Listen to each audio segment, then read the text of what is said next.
One of the reasons Kerishnie Naiker entered Miss South Africa some years ago was to bring the ethnicity of the large Indian population in South Africa to the public eye, which she did.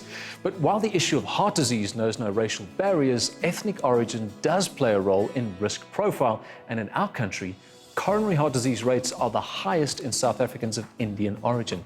And Kerishnie, firstly, welcome to the show, but you know that all too well. I mean, your dad said he passed away at the age of 49 from a heart attack. Unfortunately, he did, but not just my dad. And when we talk about Indians in general passing away, Indian men tend to have a higher incidence of heart attack than Indian women do. It might be for men and women in general and not necessarily specific to Indians.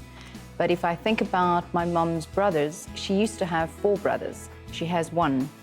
All 3 died of heart attacks. And at a young age? At a very young age. One at 47, the other at 45, and the other at 52. And I think it has a lot to do with lifestyle and nutrition. I was going to ask you about that, because I know that your dad was healthy, by all counts. I mean, were there any warning signs? There were no warning signs, and that's the interesting thing, Michael, was that it was completely unexpected, and of course it was an incredible shock to all of us, because he was an athlete, he was somebody who trained continually throughout the week. There was never a day that went by without him training. Wow. He actually had come back from a morning run, and he had a heart attack afterwards. Wow. So maybe I need to say at this point, that's for our audience, please don't think you should stop exercising at the risk of having a heart attack. This is unusual. In fact, do you think there was a stress element to his life at that stage? Definitely. We realized later, I mean, he was a self-employed businessman and extremely hard on himself. He was a perfectionist of note, wanted everything to be, to the T. And we realized afterwards that from speaking to his employees that he was quite stressed. It was just something that he had kept away from his family, the ultimate provider, and didn't allow for my mum or any of us to know. Didn't want you to bear the stress as well. The burden. That's a huge thing. You know, the link between stress and heart health has been known for years. But researchers have now quantified it. A study, and you'd find this amazing, Kerishnie, a study has found that stress can elevate your risk of a heart attack by 27%, the equivalent to smoking 5 cigarettes a day. So it is huge. What about nutrition? I mean, you're in great shape if I look at you there. That's just wow.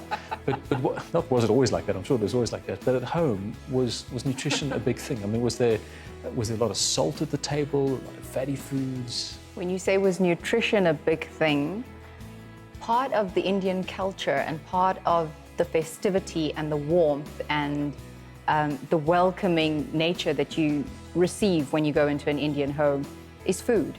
Yeah. So when you're enjoying food as much, you're not necessarily thinking of the nutritional value behind it, and you're not thinking of the goodness behind it. The focus is on serving the palate well. Yeah. And if it tastes good, that's all that matters.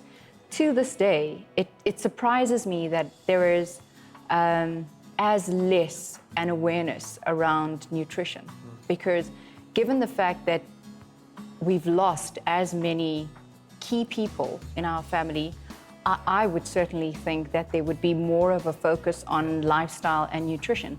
But that tends to be the case more amongst the women than it is amongst the men. And it's not just an Indian thing, it's a South African thing, particularly when it comes to salt.